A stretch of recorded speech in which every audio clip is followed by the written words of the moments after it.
There we go. YouTube. Hey, YouTube, we're up now. How are you guys? Ask me any questions you like. I have a 10-month-old shepherd. He likes to body check other dogs. What's the best way to correct that? Get the dog with a dog who won't necessarily like that and can correct him without hurting him. Get the dog with, I would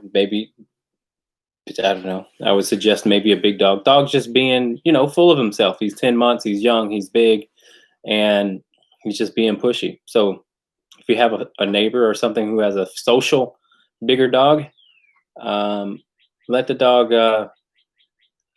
play with the bigger dog to kind of balance it out. You know what I'm saying? So that's what I would do. I would leave that up to the dogs, but always be there just in case something happens. All right. Okay, moving on.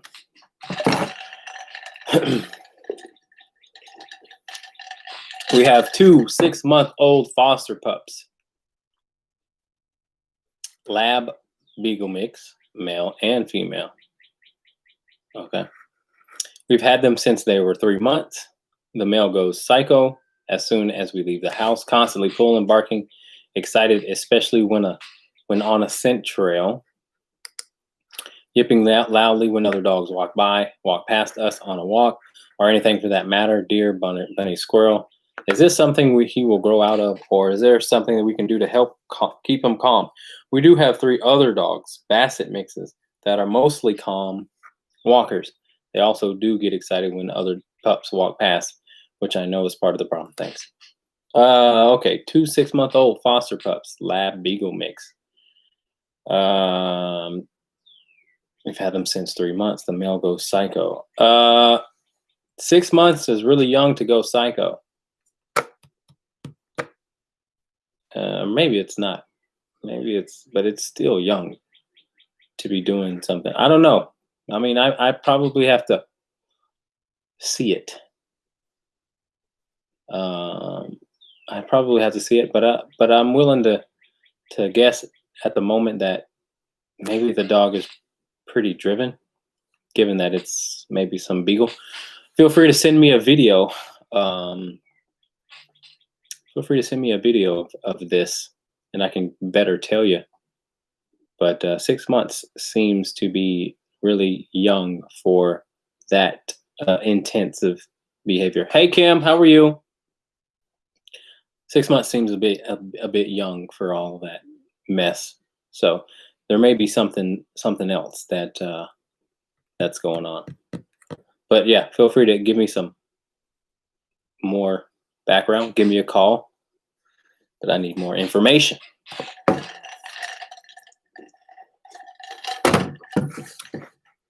Okay. Why are some dogs aggressive towards people and not others? That's a good question that you should ask, or you should find out. I was just talking on the phone with someone whose dog jumps on some people and doesn't jump on some people. Well, I said, okay, well, what is the difference? What are some people bringing energy-wise that others aren't? And she said right away, oh, the people that the dog jumps on are the people who talk in a high-pitched voice, bend down, and want to touch the dog. And the people that the dog doesn't jump on are the people who kind of don't mind the dog and are cool, calm, and collected. I said, so you just answered your own question. So that's it. Pick up on those types of patterns. Why are some dogs aggressive towards some people and not others? Check out what the other people are bringing. That's it. Hi, Amy.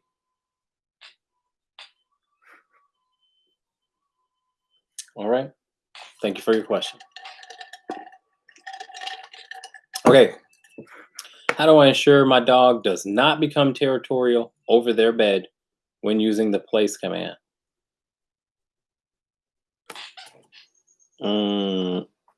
I don't know that a large majority of dogs become territorial over their bed.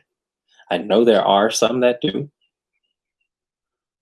but you could tell them no if they do. Yeah. All right, let's do this. Those of you who are watching live, you guys' questions are the priority, man. And I'm going to answer them first, okay? So why don't you just ask away and know that your questions are helping others. Angela says, Murphy says hi. He's doing wonderful and enjoying his life. Still working on leash walking, but he's happy. Wonderful. Glad to hear it. Good job, Murphy. Good job. All right. Desiree says, hey, Jeremy, my 14-pound Greyhound Terrier mix, who I rescued from a shelter. She had been adopted twice before. She's very aggressive towards all dogs. We can't go to the park where there's a lot of dogs because she growls and wants to chase them. Okay. She had been adopted twice before. Why has she been adopted? Let's just have a little conversation here. I want to know why she's been adopted twice. Tell me that.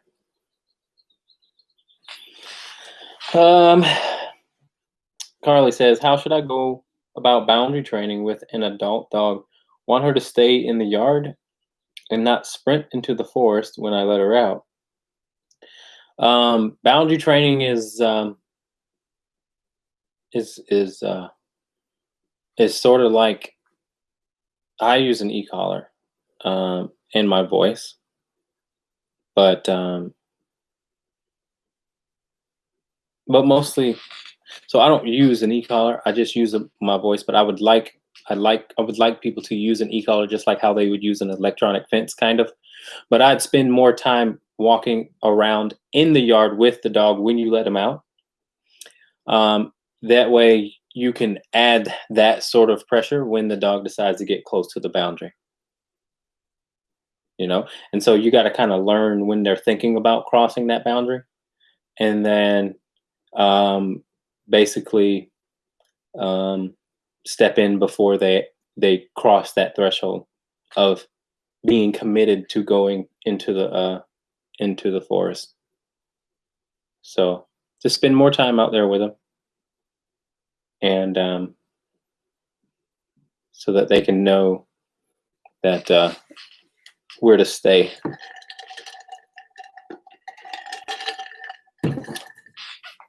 Okay, thanks for your question. Okay, we got some more on the 14-pound Greyhound Terrier mix. It says, but she was turned in by previous owners because the one owner was apparently a breeder and the other said she didn't like men or kids, which turned out she's very nice to people and kids. My mom has a small dog and we've never had luck having them meet in the neutral territory. Chloe is too aggressive. Okay, I've had her for a year and a half now. Well, okay, so you want the dog to become more dog social. Well, I would say the dog needs to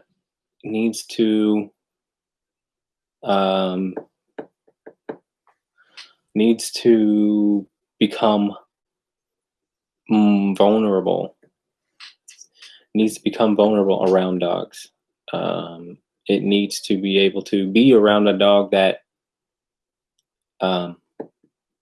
can, open it up. So as far as your mom's small dog, the best way to get a dog to be vulnerable is to be there and be able to control your own dog. The dog, on one hand, has to feel safe. But that is also very up to us as their dog parent to make them feel safe. And so the dog needs to be around very social dogs at first. You know, maybe get them around a dog that is not necessarily like crazy about dogs. The dog park is hit or miss. I do think sometimes throwing a dog into that sort of situation is fine. Sometimes you can get a dog that, you know, you can socialize the dog in the dog park with just a few dogs. But you also again, the one important aspect of it is when you tell your dog no after it's growled or done something negative, your dog should actually sort of respond to you, obviously, but sort of become a little bit more humble, you know. And I always tell people, you have to be harder on your dog than the world will be. Therefore, the dog can easily get along with what the world has to offer. And that just means having a respectful relationship with the dog, not just a friendly, you know, cuddly companion. Yes, that is good. That is a benefit. But the dog has got to listen to you at a high level if your dog needs to learn something as important as to be social. So think about that for a second too. Know that all things are connected. The dog park, how the dog acts at the dog park, can be reflected on how much the dog listens to you inside the home. Again, you want to have a deep dialogue with your dog so you can reach them in moments of the dog being insecure. So remember that you are the dog's parent first, not the friend. And I'm not just talking about you. I'm talking about just in general.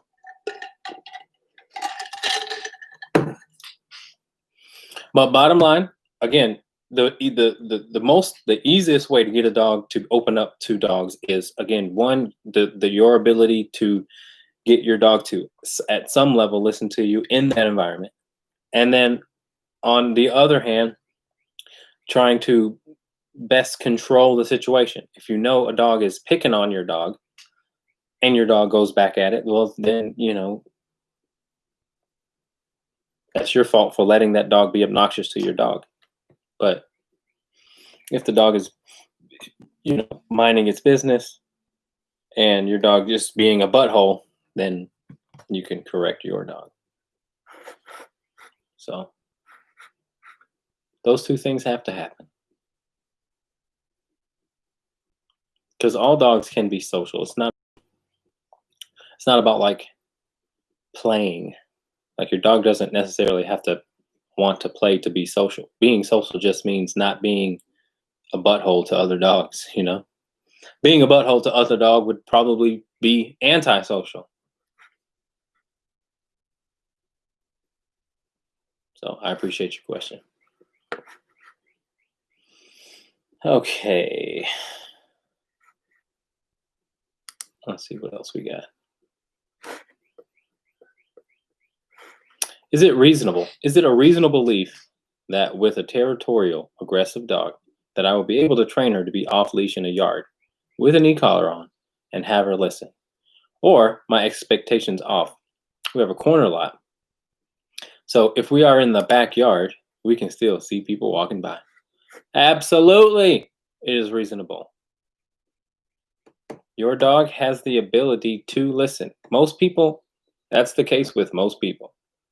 We know that our dogs are quite smart, especially the ones who are, you know, sassy.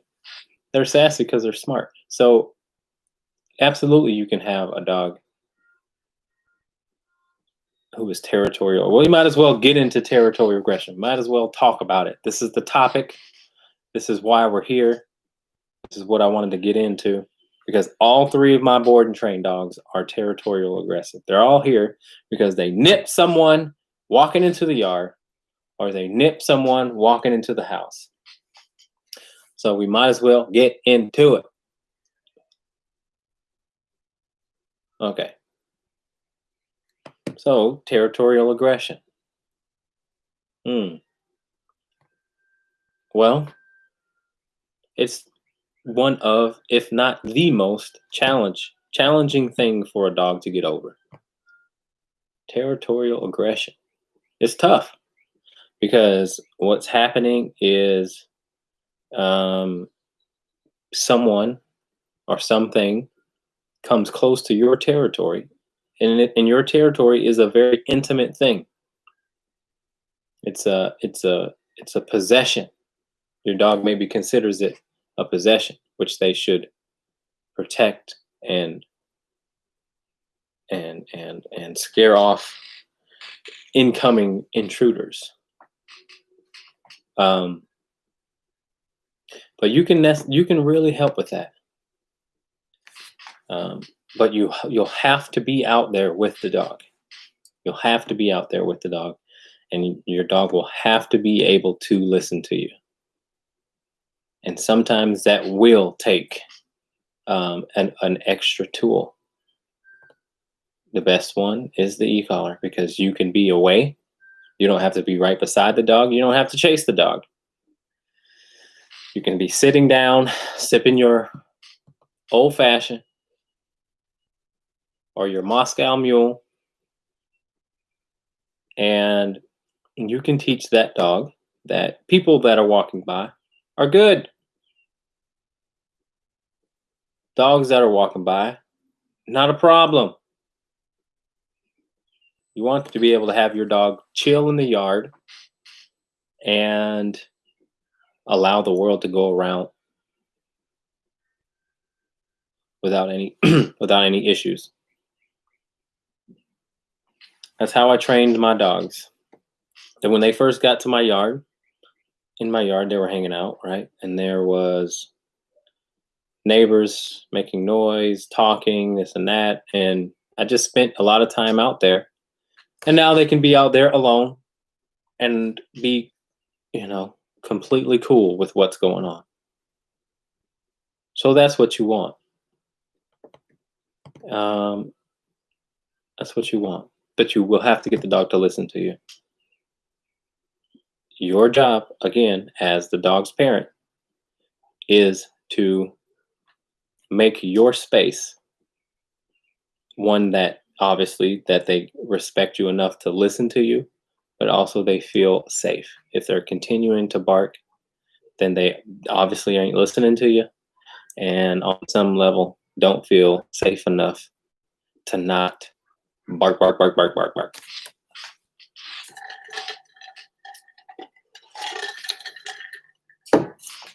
So that's kind of outside stuff, but inside is the same thing, a little bit different strategy, but same principle.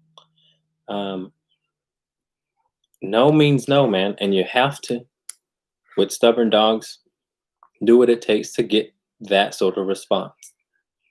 Don't allow your dog to just bark uncontrollably. I guess a lot of Zoom meetings have been plagued with nonstop barking dogs. And that's just hilarious to me. Like the frustrations of what a lot of companies are having is that people cannot control their barking dog. That's just hilarious to me. So don't allow your dog to just bark his head off. Get up off the couch and go get the dog to be quiet. It will take effort, especially if you've let it gone on for a long time. It's going to take some effort. But you will you, you will get through to the dog if the dog has to keep you in mind.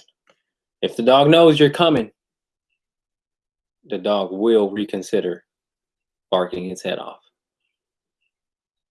But the dog has got to know you're going to address it. If it goes unaddressed, let me show this shirt here. If it goes unaddressed, then your dog's free to bark, bark, bark, bark, bark, bark, bark, bark, bark, bark. And that's not good. Okay. Let's see what we got.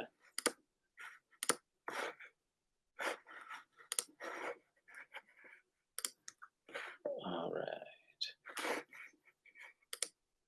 Next question. I raise Aussies who, by their breed standard, can be timid. Really? I don't know if I agree with that. Aussies, like Australian Shepherds, timid? I don't think so. However, one of my girls who is 2 is extremely protective / aggressive. Other than my family and one other lady, she will bite anybody. Oh, shit. I have to double muzzle her when she's loose around any unknown people. Damn. Is there an easy way to slowly introduce and correct that? No. She has been this way since she was little, going as far as biting my dad when she thought he was threatening my son when the dog, was only 3 months. Damn. She isn't one of those dogs who is silent, then bites. She will let you know she hates you.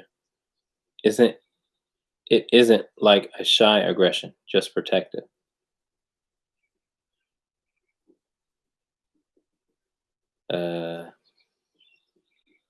Wow. Well, I would like to know where in the hell you got that dog. Because pretty sure that dog's parents were probably the same way. I know Australian Shepherds can be controlling,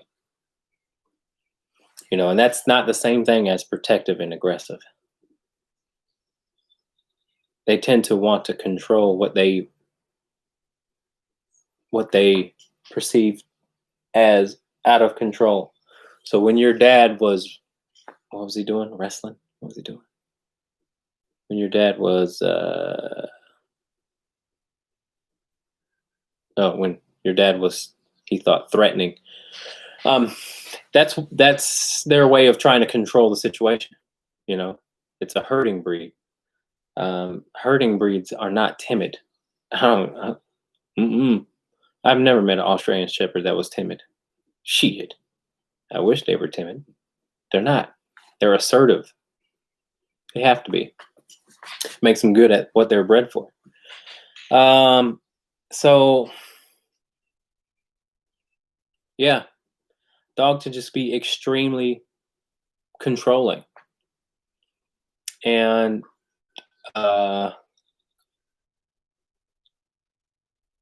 so you'll have to do a lot of not allowing that to happen. Dogs can be controlling. A lot of dogs can. They'd rather go and control the situation as opposed to walk away. So I think that's what you're dealing with. But that's not cool that the dog is so comfortable biting at anyone. That should change immediately.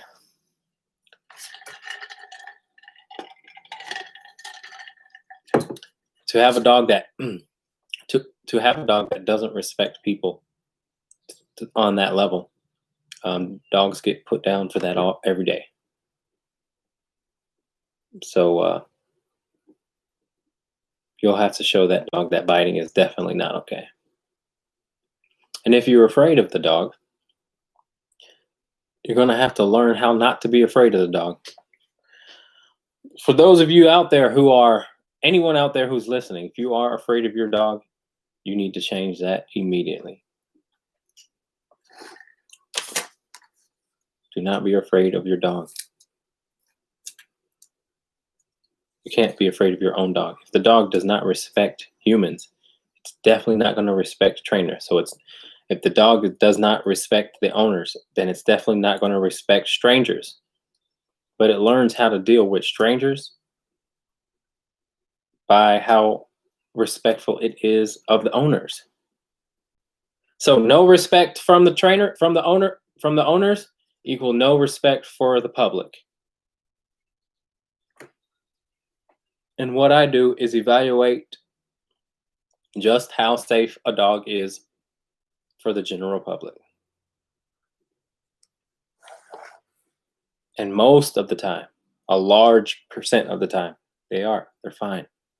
But they do need a reality check. Because they do have to respect humans.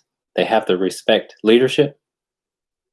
And then they have to respect being handled by a human. It's like a horse that can't be ridden. Okay. Keep it moving. If you guys have any questions about what I just talked about, please type them in. What are the first steps to dealing with fear aggression in pit bulls? She's a sweetheart, but it's not possible to take her on walks due to the way she reacts when she sees other dogs. We end up needing to go on walks around 11 p.m. Yeah. Okay, so when you're dealing with leash, let's call it leash aggression. It's leash regression, leash reactivity, whatever it is. You kind of have to understand from a dog's perspective what's going on. So, in my opinion, what's going on is, first, let's just brief, so when a dog reacts on leash, remember that they're on leash. And sometimes, what in the world just happened? Oh boy. Okay. Okay, what the hell is going on here? I didn't turn my phone. Oh my God. All right, well, what the hell? This is weird. Okay. So, all right, whatever. Sorry guys, this thing is acting really stupid. The fuck? What in the fuck? Well, maybe it'll fix itself. Okay, so anyway, all right, let's just talk about leash aggression for a second. So when the dog is on leash, you take one way of their ability to handle conflict away, and that is to flee. And so if they feel that something that is going to approach them that they don't want, then their only way to relieve that unwanted pressure is to go into fight mode, which means barking, threatening, whatever that is. Okay? Because some dogs, when they're off leash in that scenario, would just simply walk away, create space. And so when we're on leash with our dogs, we have to do that for them. We have to be their protector. We have to be their facilitator. We have to keep them safe on leash. So one rule I have when it comes to being on leash is never allow a dog to come up to your dog. Never allow a dog to approach you, no matter if they're off leash, on leash, no matter what. Only if the dog knows that other dog and is cool friends with that dog. Then that's when you can allow the dog. But no strange dogs come up to your dog on leash. You have to protect especially if you're dealing with a dog that's insecure. Even a dog that's not insecure, you want to keep them secure, then don't allow strange dogs to come up to you and your dog. So if your neighbor wants to say hi with their dog and the dog's on a retractable leash, go away, run, cross the street, do what you got to do. But you will create an insecure dog if you allow strange dogs that are barking and pulling and seem out of control in their eyes come up. All right. So that's the first part. Now, the way the dog is walking is important. Dog should not be on harnesses. Harnesses are for pulling. The dog should be walking beside you in a heel. And so you'll have to have something that is around the dog's neck. The best thing for a pit bull that's driven is a prong collar. And you have to make sure the prong collar is fitted correctly. But the dog should be walking on leash next to you, because you're giving that dog something to do. You're giving that dog's mind something else to think about,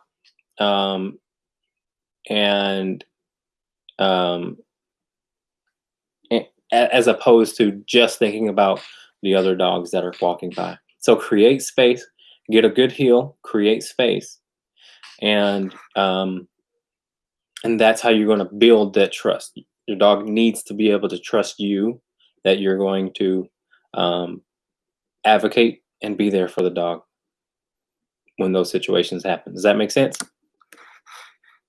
Very, very important. When you put him on leash, you're putting them in a corner. You have to protect them.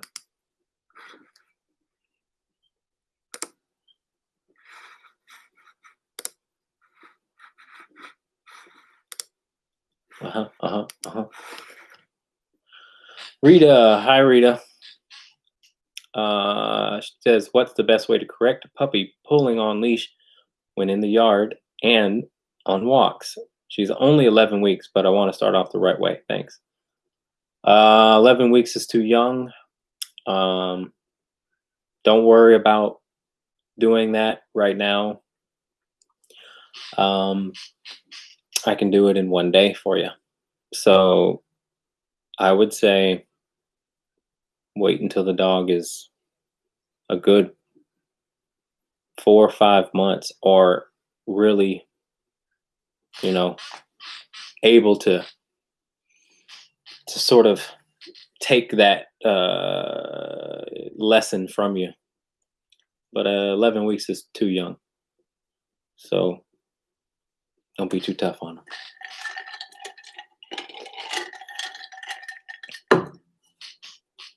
All right. Whitney says, dogs around my neighborhood are constantly barking. I feel this contributes to his barking. How can he not join in the neighborhood singing? Well, he just wants to be in the choir. What are you talking about? I'm cool with it. Like, I want to join the choir secretly.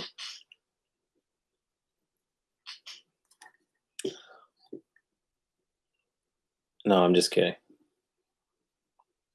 Well, that's unfortunate. It is a tough task. It's unfortunate that dogs are just allowed to bark, but go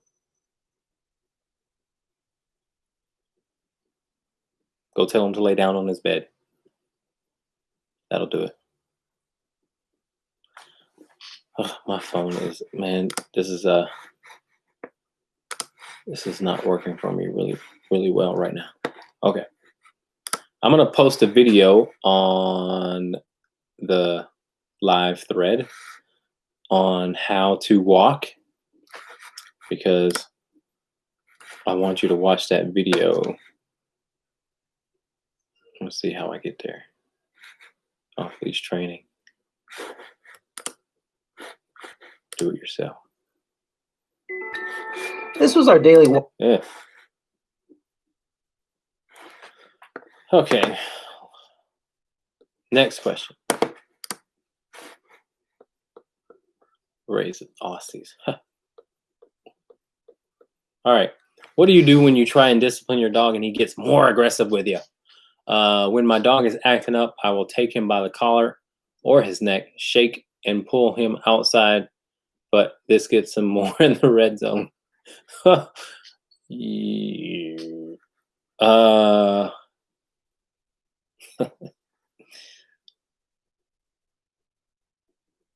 Well, I think you need help professionally. So my number is 920-265-2090. Give me a call. That's my answer for you.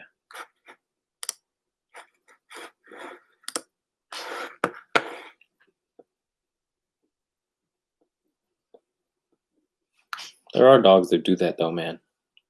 It's not the easiest thing to deal with. There are dogs who want to get more sassy when you try and discipline them. Yeah, it's tough. Tough out there. All right, I'm going to copy and paste this video right quick.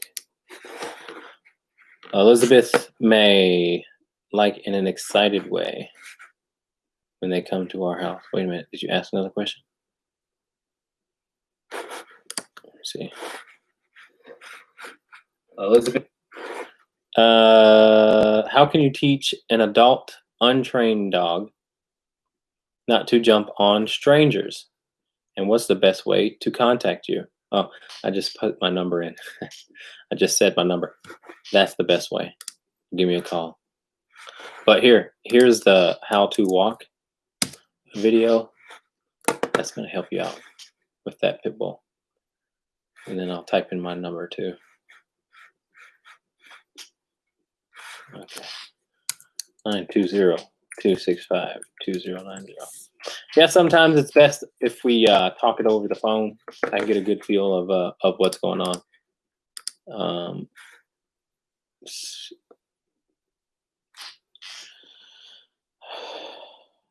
Yeah. So check that video out. It's a good one. Did I answer all these questions?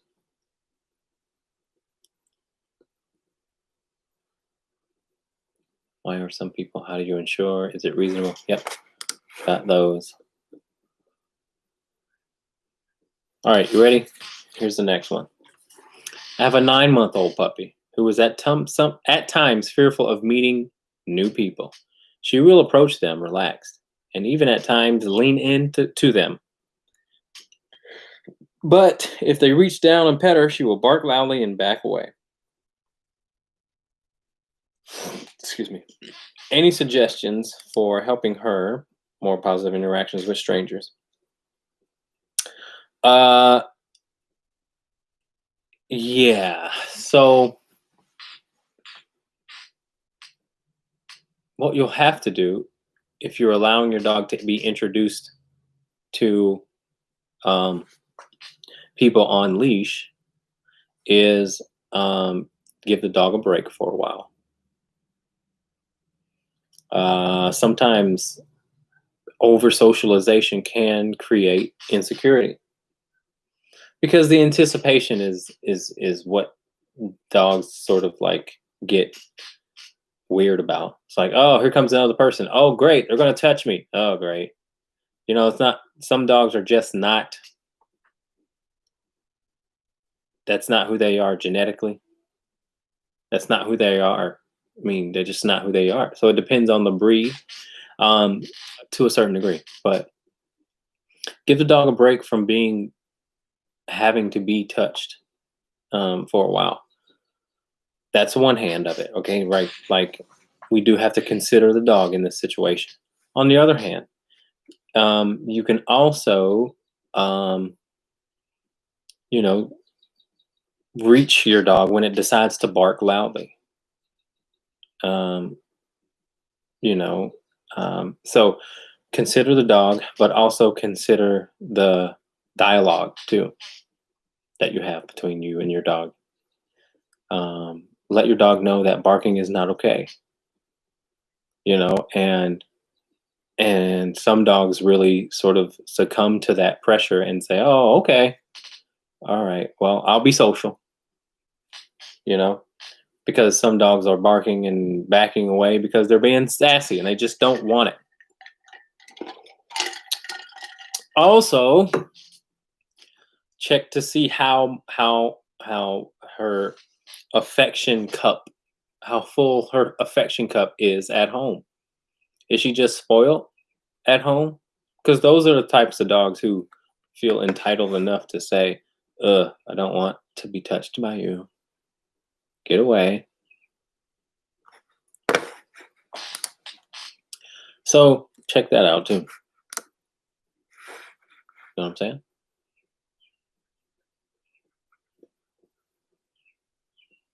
Yeah, just call me. All right.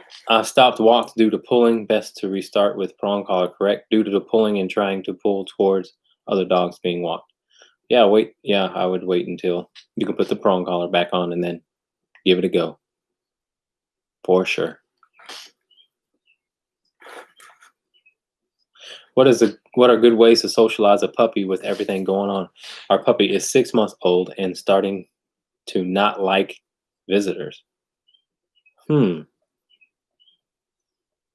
Starting to not like visitors. Well, how is the dog showing you that it doesn't like visitors? In what way? Is it barking? Is it jumping? Is it biting? Let me know.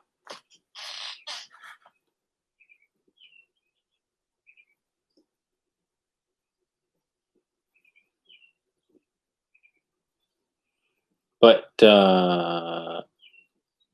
going back to, well, let's just see what he has to say. Fur up. That's it? Growl.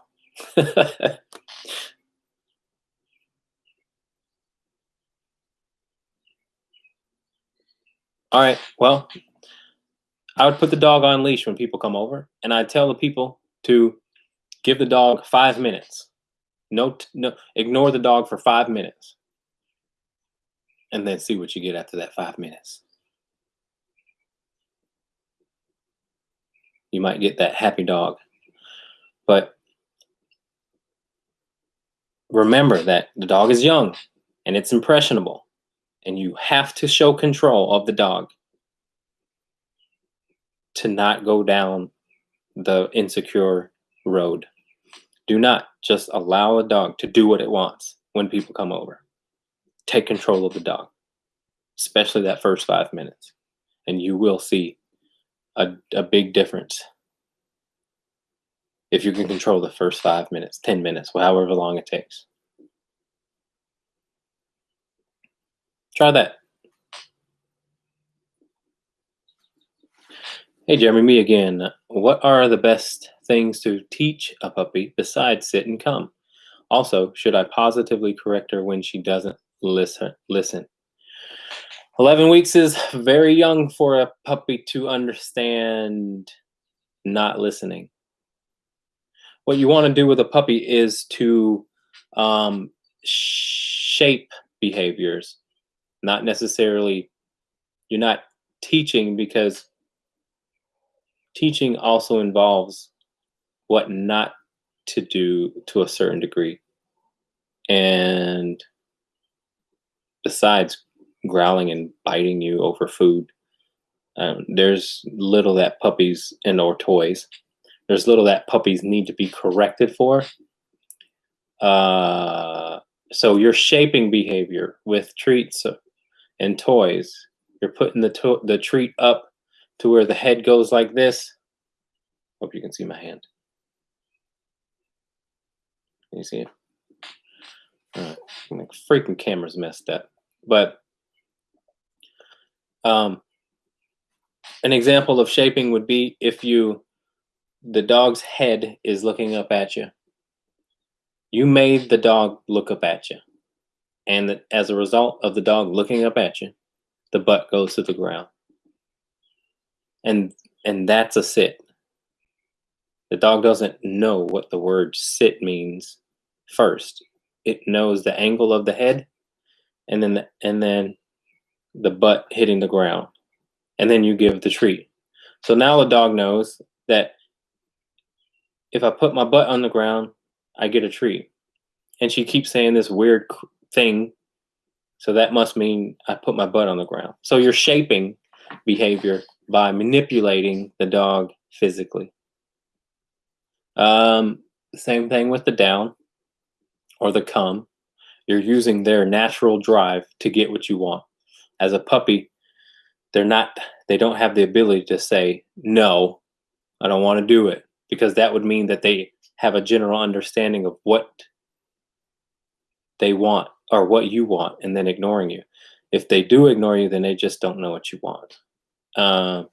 So besides what you just said, obviously important is potty training. And this is what I would do with the crate, is I'd make the dog wait in the crate before I let the dog out. You put the dog in a sit and then open the door, see if you can get the dog to not barge out of the crate. That would teach patience. Play with the puppy ears, toenails, teeth, tail, fill the dog up, and I like the belly in the air kind of test deal. Get that belly in the air, hold the dog up, get the belly in the air until the dog relaxes. And then once it relaxes, give them a nice little belly massage. I think that does on some level create trust. And wrestle with the dog, play with the dog. If the dog bites a little too hard, you bite the dog back. Teaching the dog how to bite softer, be soft. And don't let the dog jump. For however cute it is, don't let the dog jump. I don't care how cute it is or how small it is. Think long term. Don't just think short term and how it makes you feel. Yeah, it's cute and it jumps on you and you like to pet it when it jumps on you, and it's cute, and then you touch it and you pet it when it jumps on you. But the dog will get big, or the dog will get big and it'll get annoying. Or if the dog is small, it'll still be annoying, but it won't just be as a big a deal. But when the dog comes in from the muddy yard and it jumps on you, it'll be extra annoying. So start thinking long term what you want from a dog. You want the dog to be social. You want the dog to be dog to listen well. Then right now, start thinking about how to get there.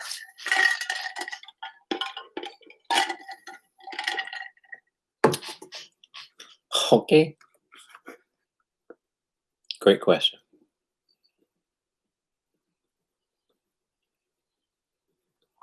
All right, let's see. We got one more.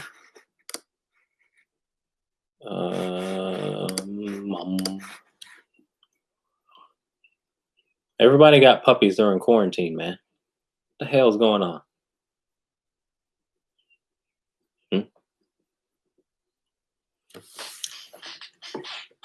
It's all good. More puppies, the better. We have a German Shepherd / boxer. This is the last question. We have a German Shepherd / boxer mix. We've been having problems with him whining. We currently live on the 3rd floor of an apartment complex. We can hear him on the base level and the other side of the building. Oh my God. He only whines when he hears our truck coming into the complex. How do we get him to stop? He only whines when he hears our truck coming into the complex. How do we get him to stop? So he's anticipating he's anticipating your attention. He's very, very much so going to be super excited to see you. He wants to see you. He wants nothing more but your attention. Okay, so you're going to have to teach the dog how to get your attention in a way that's conducive to living on a 3rd floor apartment and hearing your truck come in. Your goal is to not hear your dog, obviously, right?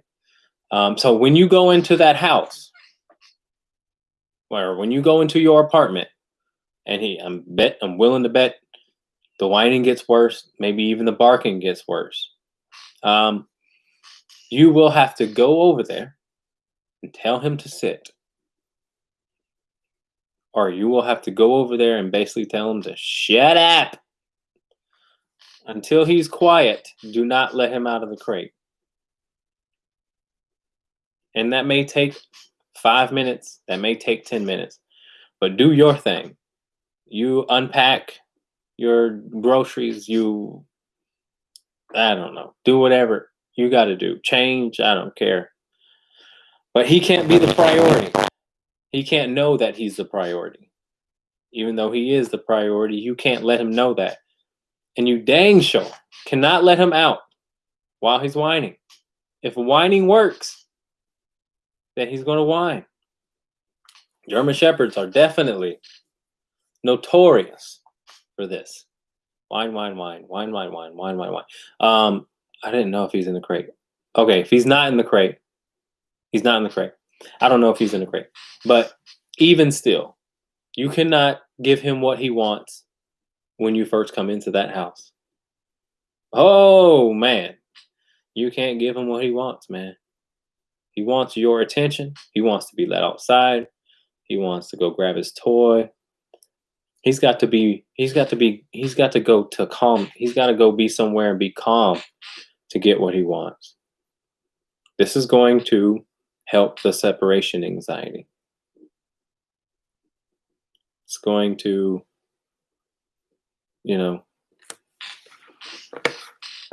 get him to realize that this behavior gets you nothing. But it starts with you and how you interact with him when you come into that house.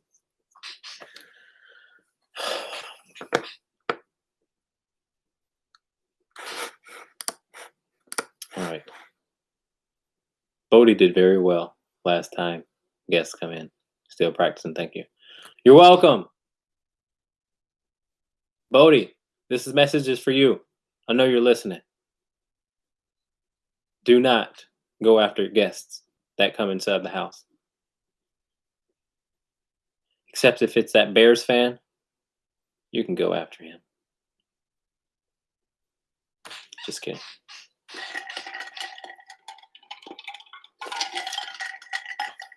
All right, you guys. I am going to sign off now. Please like this video, or heart it, or whatever. I appreciate you guys being here and your questions. They will help others. Thank you very much. We'll see you next week. Bye-bye. Stupid Facebook video crap. What the hell?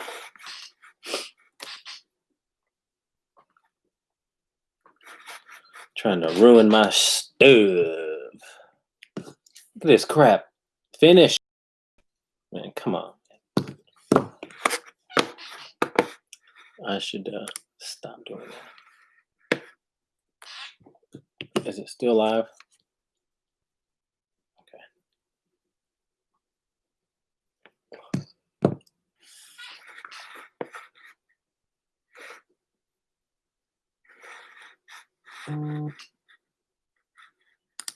Bye, YouTube. It's always a pleasure.